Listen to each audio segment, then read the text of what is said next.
Hello दोस्तों, मैं Vinod Kumar Chaudhary, 10 times Guinness book of world record holder. अगर आप मेरे चैनल पर नए हैं तो मेरे चैनल को सब्सक्राइब करें और बेल आइकॉन का बटन दबाएं। कंप्यूटर का एक नया विषय लेके आया हूं आपके सामने। ये बहुत ही महत्वपूर्ण विषय है कि कंप्यूटर क्या है और ये कैसे कार्य करता है। तो आज मैं कुछ जानकारियाँ इस वीडियो के माध्यम से आपको बताने वाला हूं। आप यहाँ पे मॉनिटर पे आप देख पा रहे हैं what is a computer. Computer क्या है। A computer is a electronic device which is a developed by Charles Babbage near 19th century. Computer एक इलेक्ट्रॉनिक डिवाइस है जिसका आविष्कारक यानी कंप्यूटर का पिता माना जाता है, वो चार्ल्स बेबेज को माना जाता है। और ये नियर बाई 19th सेंचुरी की जब शुरुआत होने वाली थी तब इनका इसकी खोज की गई थी। उसके बाद आता है it has the 3 main physical function to perform it. Computer को जो महत्वपूर्ण 3 यानी यूँ कह सकते हैं जो भाग हैं, जो स्तंभ हैं जिससे कंप्यूटर पूरा प्रोसेस होता है, वो है इनपुट डिवाइस, प्रोसेसिंग डिवाइस और आउटपुट डिवाइस। ये तीनों डिवाइस किस रूप में कार्य करते हैं मैं इसके बारे में आपको बताना चाहूँगा। इनपुट डिवाइस जो होता है, the device which are use to give a data and instruction to the computer are called input device. जो भी डाटा और इंस्ट्रक्शंस जो भी हम कमांड देते हैं, चाहे वो माउस के द्वारा, चाहे वो कीबोर्ड के द्वारा, चाहे वो स्कैनर के द्वारा, चाहे वो माइक्रोफोन के द्वारा, चाहे वो टच स्क्रीन के द्वारा, जो आप देख पाते हैं जो ATMs वगैरह में जो भी आप कमांड देते हैं, वो सारा जो भी आप कमांड देते हैं वो डाटा के रूप में वह इनपुट डिवाइस में चला जाता है। इसके बाद जो आता है आपका प्रोसेसिंग डिवाइस जो होता है, the device which processing the data enter bye device and converted into a output device. ठीक है, जो भी आपका डाटा प्रोसेसिंग डाटा होता है, वो जो डिवाइड जो होता है वो कन्वर्ट हो जाता है आउटपुट डिवाइस में। जितने भी आप ये चीज़ें जो भी आप यूज करते हैं वो सारा सेंट्रल प्रोसेसिंग यूनिट में जाता है और वो वहाँ पे स्टोर हो जाता है। उसके बाद आउटपुट डिवाइस आता है, the device which are use to display the result of information are called output device.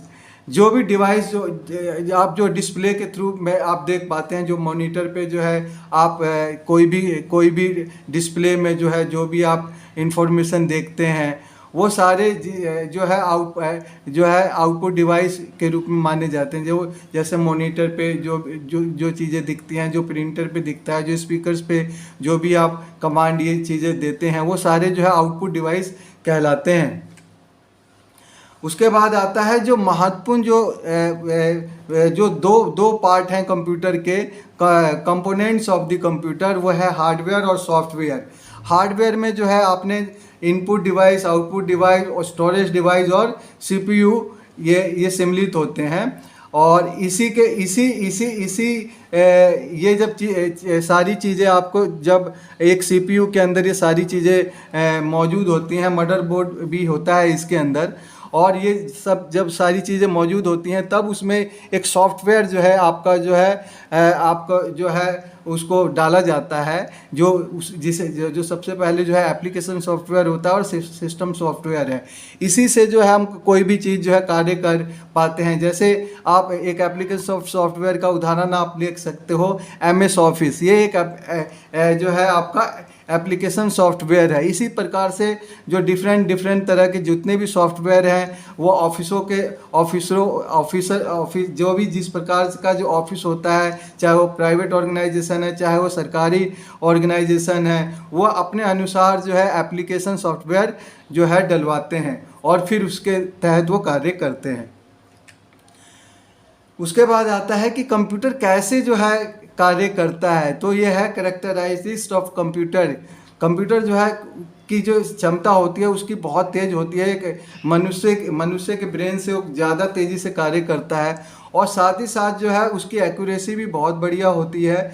जो भी चीज़ आप कमांड देंगे वो बिल्कुल ही 100% करेक्ट फॉर्म में जो है आपके सामने आएगी। और इसकी स्टोरेज यानी जो भी गहन करने की जो क्षमता है वो भी मनुष्य के ब्रेन से ज़्यादा होती है और लॉन्ग टर्म तक रहती है। जो भी कमांड आप इसमें देंगे और जो एक बार जो है आपका जो है हार्ड डिस्क वगैरह तक आपका जो पहुंच जाता है मैटर और वो जो स्टोर हो जाता है वो काफ़ी लॉन्ग टर्म तक जो है रहता है। उसके बाद क्विक डिसीजन, आप कोई भी कमांड देते हैं, चाहे वो कीबोर्ड के माध्यम से देते हैं, चाहे वो माउस के माध्यम से देते हैं, चाहे वो टच स्क्रीन के माध्यम से देते हैं, वो तुरंत ही उसको कंप्यूटर एक्सेप्ट कर लेता है। उसके बाद है रिपीटेड कैपेबिलिटी। आप कभी भी देखें, जैसे बाय द वे आपने कोई चीज़ टाइप करते हुए गलती कर दी, उसके बाद जैसे ही आप उसे बैक स्पेस देंगे तो बहुत ही अच्छी तरीके से वो जो है डिलीट हो जाएगा। या आप उसे जो है Ctrl+Z Ctrl+Y यानी उसे आपको अंडू और चाहे रिपीट एकदम से यानी बिल्कुल विद इन अ सेकेंड वो कमांड जो है एक्सेप्ट कर लेता है। तो उसकी जो है रिपीटेड कैपेबिलिटी जो भी बहुत तेज। आगे जो है महत्वपूर्ण जानकारी आती है फुल फॉर्म ऑफ कंप्यूटर। ये बहुत सारे एग्ज़ाम्स में जो है कई बार पूछ लिए जाते हैं कि फुल फॉर्म्स जो है कंप्यूटर्स की आपको आनी चाहिए, जैसे कि बेसिक कंप्यूटर, CPU, रैम और रोम, इसकी फुल फॉर्म्स क्या होती हैं। तो मैं आपको बताने वाला हूँ। बेसिक की फुल फॉर्म होती है beginner all purpose symbolic instructions code. Computer की फुल फॉर्म होती है commonly operating machine purposely use for technologies and educational research. CPU की फुल फॉर्म होती है सेंट्रल प्रोसेसिंग यूनिट।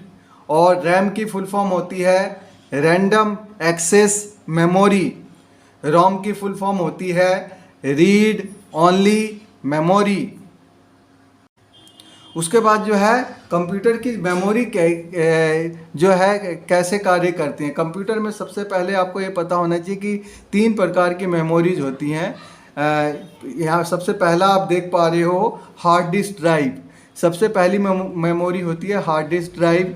दूसरी है आपकी रैंडम एक्सेस मेमोरी और तीसरी जो है रीड ओनली मेमोरी है।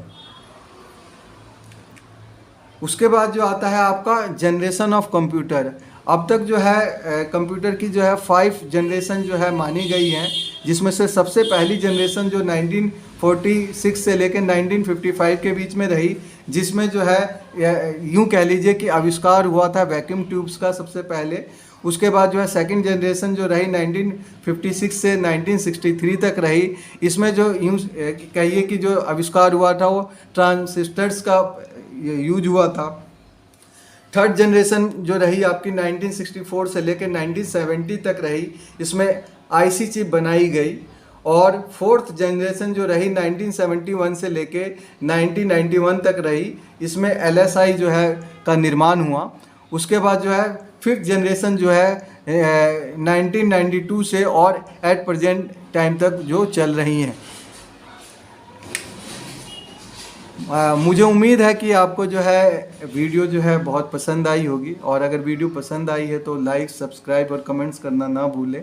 और इसी तरीके से आपके लिए जो है बढ़िया बढ़िया वीडियोज़ में चैनल के माध्यम से लेके आता रहूँगा। धन्यवाद।